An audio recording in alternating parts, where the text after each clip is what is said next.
Welcome to Book Talk. I'm Winston. I like to read good books, and you should too. Today we are talking about Iron Dragons by Derek P Gilbert. And the first and most important thing that you need to know about this book is that Dragon P really stinks. Find out why, you're going to have to read it. Derek is much more well known for his journalistic work than his fiction, but I really like this fiction. This is high adventure fantasy. It's not epic in scope. It's not grim and gritty sword and sorcery. This is high adventure. This is a world, fantasy world where we have dragons. It's in the title. That's not a spoiler.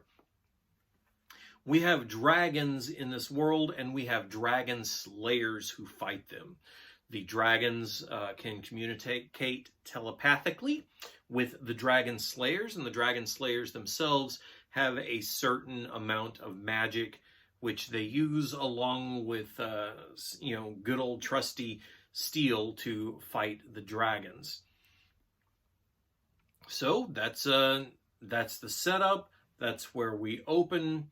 Our dragon slayer goes out to meet his arch nemesis, and things go wrong. Right from the outset, things go wrong. We're not going to say hijinks ensue, but almost. This is high adventure in the tradition of Margaret Weiss and Tracy Hickman, the Dragonlance books, or perhaps Robert Asprin's Myth Adventures.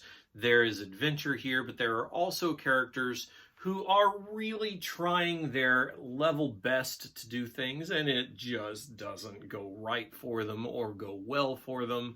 And just when you think things can't possibly get worse for them, they get a little more weird.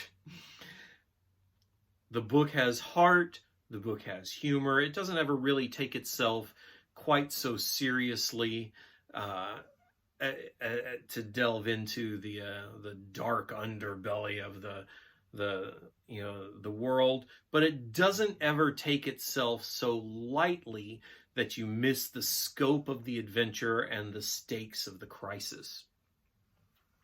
And of course, just when you finish with one dragon and are ready to move on to the next quest, things get a little bit stranger. The mystery gets a little more deep, and something unforeseen descends upon the world. There's a great mystery at the heart of this. It's not a whodunit, but there's a mysterious the mysterious powers, the mysterious happenings that are going on. You're going to have to read it to find out. I can't really talk about this without spoilers, which is one of the reasons I'm being, so generic.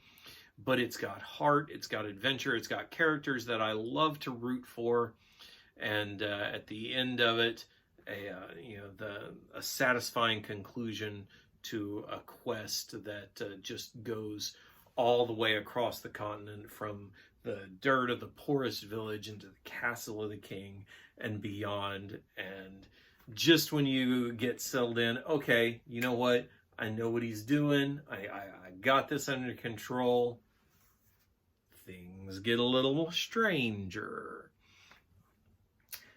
Doesn't go full gonzo. This is not a Dungeon Crawl Classics campaign.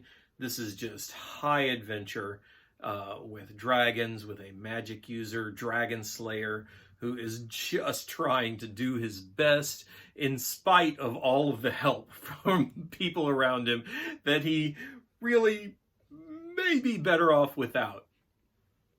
But I love this book. I've read it several times now, and it just rewards every reading. So you know what your assignment is. Find a good book, this one, read it. Check out the Starman Saga at starmansaga.com for some 60s inspired science fiction.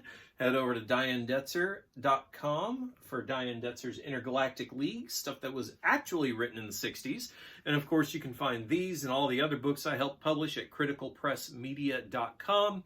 When you've done all of that, come on right back here, because there's more book talk yet to come.